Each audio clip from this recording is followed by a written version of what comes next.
Well, if I can turn to Polly, presumably you'd agree with some of that analysis. You work not just for Muslim patients, but people from across different ethnic minority communities.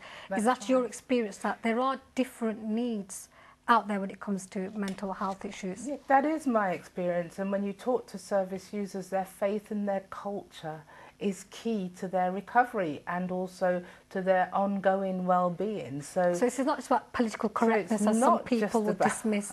This is part of their actual treatment. It is part of their treatment, and I think unless it's taken seriously, then what you do is, instead of improving access to psychological therapies, you actually put a barrier up before you've even started, because individuals need to believe that you understand where they're coming from in order for you to support them. And if there isn't that trust, then you're not going to access those services. So have you got any examples of that where either it's not worked or you feel it's actually enhanced a service delivery? Well, I've worked at the recovery end of mental health for quite a long time, and one of the things that I've always been disappointed about is that the care programme approach, which is a meeting that people with severe and enduring mental illness have, it's a regular meeting that they should have to discuss their recovery, their journey to recovery, very rarely includes any cultural or faith aspects.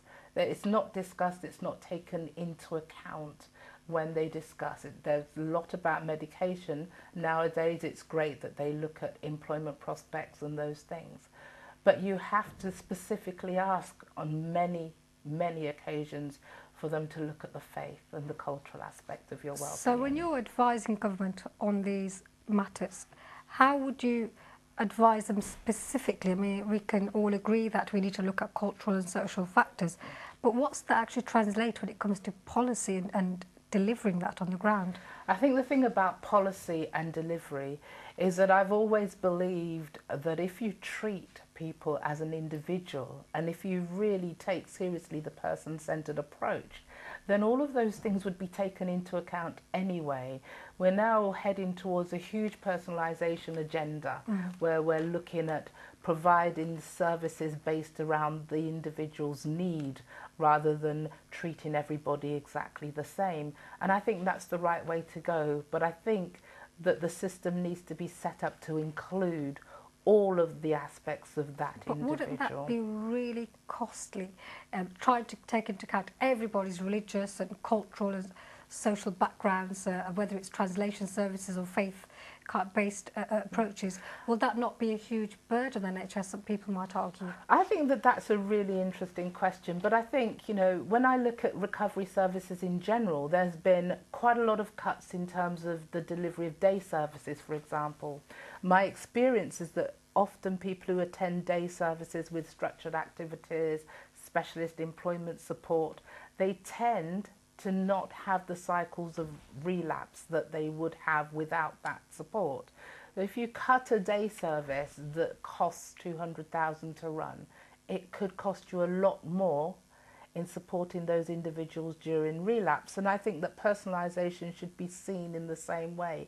It should be seen as preventative and should be seen as actually maintaining well-being rather than a cost, because the long-term cost is different. You'll be saving money because the recovery will be more solid. The recovery will be there and the support would be there and it would be ongoing. I think it's short-sighted to look at it just in terms of, well, it will cost this much.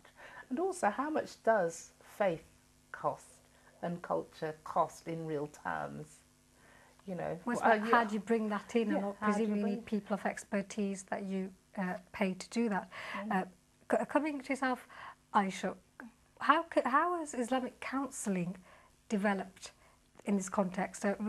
We're hearing that it's important for people of faith, and obviously many Muslims will be watching this programme. Many families will have issues of mental health that they know of personally. What can Islamic counselling offer?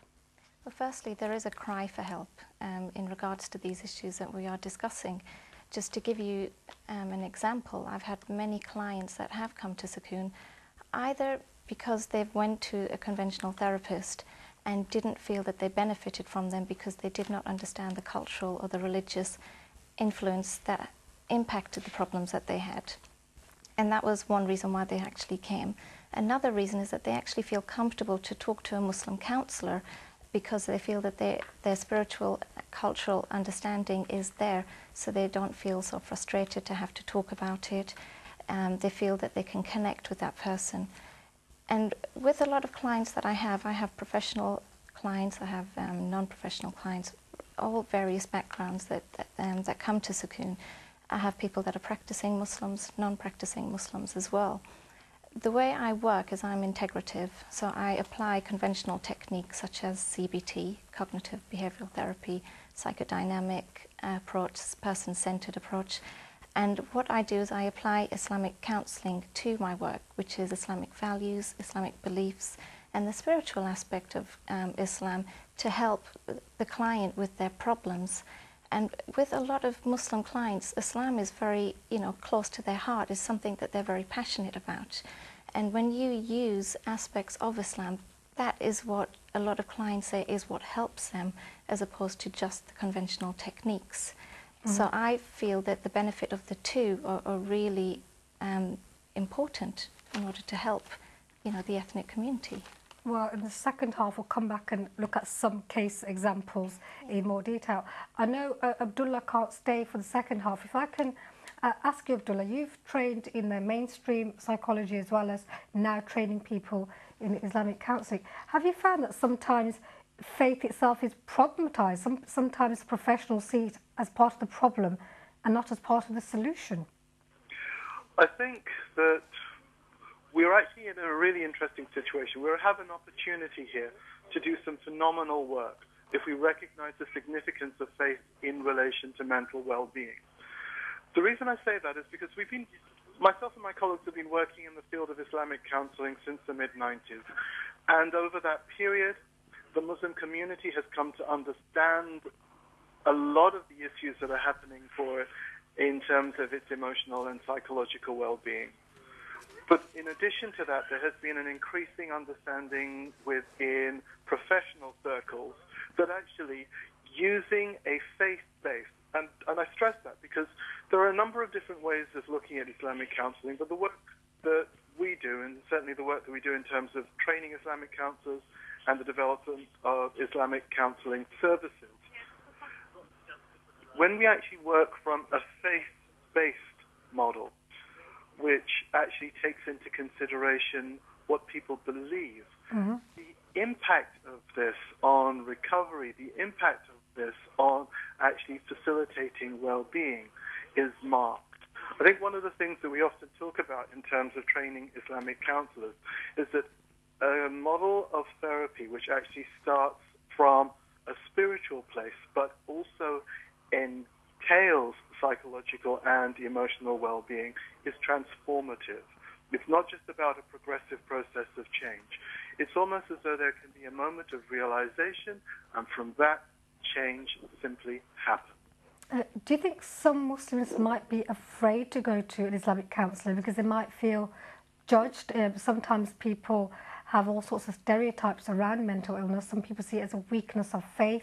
Some people think it's simply a possession by jinn or the evil eye, because we do have these beliefs within the faith that these things do exist. How do you distinguish between these supernatural elements and straightforward mental health issues?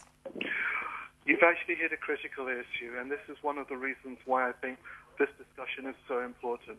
For me, going back to some of the things that we were talking about earlier, what's lacking is a strategic approach on the part of government to the recognition of the importance of faith in relation to mental well-being.